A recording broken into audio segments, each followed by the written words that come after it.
is, what are the most significant challenges you face in transforming workplace culture and leadership within your organization or those of your clients? When you introduce something new, there is, when we are doing the same as other did before, it's much easier because there are books, there are guidelines, there are people that done it before. But when you're trying to introduce something new, you have to be the example of this new system, new era, new method, new something.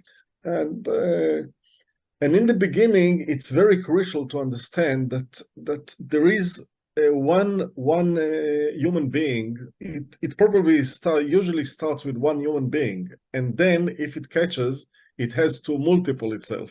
And I find itself quite difficult, to delegate the essence to other people, so other people could do what I'm doing. You see, because I won't be able to teach fly all over the globe only by myself. It can be. So now I'm in the process of finding the right people and introducing and educating them with the fly method, so they would be my delegates around the globe.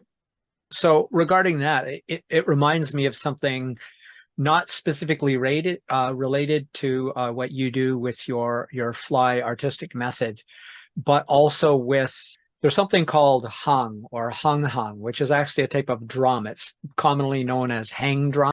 And it was produced, I believe, in Switzerland by the inventors of the product.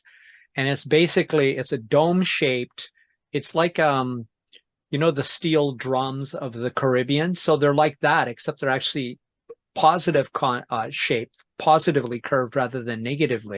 And they tried, when they first invented them, to train people to make the same thing, as trainees, as apprentices, and they struggled with it. And as far as I know, that company is no longer exists, or they stopped doing them, but other people have trained themselves, right? So they came up with a great idea. It's beautiful, it's amazing. And yeah, unless you put in the time and love to, as you said, find the right candidates to spread what you're doing, that cultural change, that new idea, if it's really good, people will take it up. But if you want it to be yours, if you want it to be what you mean it to be, it's really important to sort of give it that love it needs, I think. The great debate that we had when I'm speaking with some people around me that helped me with fly. So the question was how to call this method. And there were two options. One is the Ted Barr method, which is me that founded it, and the second is fly. And I said that it's better to call it fly. I didn't want it to be identified only with me. You see, because I'm here. I hope that I live till in the edition it said till 120, but eventually I won't be here. You see, but I hope that what I left behind will remain.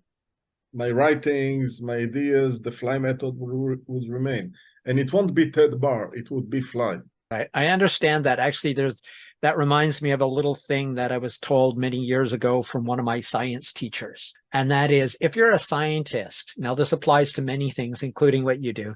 If you discover something, if you name it yourself, chances are it will sort of be could be dissociated from you. Whereas if you don't name it, we're talking about, say, like, Gaussian distribution. A lot of scientists have become immortal in name, at least to other scientists, simply because they didn't name that which they discovered and left it for other people to name. So that's an interesting thing. But I agree with you that it should be something that goes beyond just the name of the inventor, but lives sort of on its own.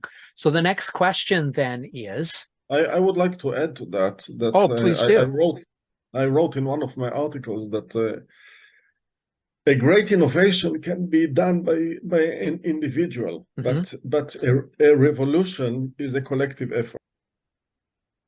Agreed. Agreed. The best idea in the world, not shared or spread, is just an obscure footnote, if it's even that. Absolutely. So the next one then is